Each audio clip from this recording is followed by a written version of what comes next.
ভারতের আকাশে উড়বে বাংলাদেশের যুদ্ধবিমান। 18টির বেশি দেশের 66টি যুদ্ধবিমানের সাথে যোগ দেবে আমাদের C-130। সবকিছু ঠিক থাকলেও ভারতের আয়োজনে যোধপুরে শুরু হওয়া বহুজাতিক মহড়ায় বিমান না পাঠানোর সিদ্ধান্ত নিয়েছে বাংলাদেশ। এমন তথ্য প্রকাশ করেছে ইন্ডিয়া টুডে সহ বিভিন্ন ভারতীয় গণমাধ্যম। স্বৈরাচারী শেখ হাসিনার পতনের পর থেকেই টানটান উত্তেজনার মধ্যে আছে দুই দেশের সম্পর্ক। এমন অবস্থায় বিমান প্রত্যাহারের বিষয়টি কি ভারতের বিরুদ্ধে কৌশলী কোনো জবাব? দিল্লির আমন্ত্রণ আগের মতো গুরুত্ব না দেওয়ার কারণ কি হতে পারে? ভারতীয় বিমান বাহিনীর ইতিহাসে এখন পর্যন্ত সবচেয়ে বড় এয়ার এক্সারসাইজ ইভেন্টের নাম তরঙ্গ শক্তি। মিত্র দেশগুলোর মধ্যে সামরিক সহযোগিতা বৃদ্ধির লক্ষ্যে এমন আয়োজন করা হয়েছে বলে জানিয়েছিলেন দেশটির বিমান সেনার উপপ্রধান এয়ার মার্শাল এপি সিং। এই যুদ্ধ মহড়া থেকে বাংলাদেশের বিমান সরানোর সিদ্ধান্ত নিয়ে চলছে নানা রকম জল্পনা কল্পনা। বিশ্লেষকদের ধারণা, আঞ্চলিক নিরাপত্তার দিক থেকে দেখলে বাংলাদেশের এমন পদক্ষেপ ভারতের জন্য হতে পারে দুশ্চিন্তার কারণ।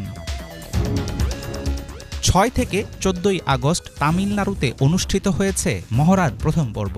1 সেপ্টেম্বর থেকে 14 সেপ্টেম্বর পর্যন্ত রাজস্থানের যোধপুর বিমান ঘাঁটিতে চলবে দ্বিতীয় পর্ব। এই পর্বেই C-130 বিমানসহ অংশ নেয়ার কথা ছিল বাংলাদেশের, কিন্তু নির্ধারিত কোনো কারণ না জানিয়ে মহড়া থেকে সরিয়ে নেওয়া হয়েছে C-130। প্রকাশিত খবরে জানা গেছে, বিমান না থাকলেও পর্যবেক্ষক হিসাবে অনুশীলনে উপস্থিত থাকবেন বাংলাদেশ বিমান বাহিনীর কর্মকর্তারা। বাংলাদেশের বিমান সরিয়ে নেয়ার ফলে সেই জায়গা নিচ্ছে দক্ষিণ এশিয়ার আরেক রাষ্ট্র শ্রীলঙ্কা। নিজস্ব C-130 বিমান নিয়ে দেশটির মহড়ায় অংশগ্রহণ করার কথা জানা গেছে। অনুশীলনে থাকছে অস্ট্রেলিয়ার F-18, শ্রীলঙ্কার C-130, গ্রিসের F-16 এবং মার্কিন যুক্তরাষ্ট্রের A-10 ও F-16। পাশাপাশি ট্রেনিংয়ে অংশ নিচ্ছে ভারতীয় বিমান বাহিনীর Rafale, Sukhoi, Miraj, Jaguar, MiG-29 সহ প্রথম সারির যুদ্ধবিমান। দেশীয় প্রযুক্তিতে তৈরি তেজস, প্রচণ্ড ও রুদ্রসহ থাকবে সামরিক পরিবহন বিমানও।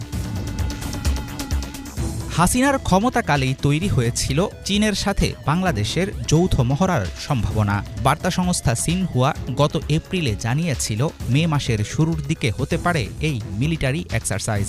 হুঁশিয়ারি দিয়ে ভারত তখন বলেছিল, দুই দেশের সামরিক মহড়ার দিকে তীক্ষ্ণ নজর রাখবে দেশটি। দিল্লির সাথে চলমান তিক্ততার মাঝেই বাড়তে পারে ঢাকা বেইজিং মিত্রতা।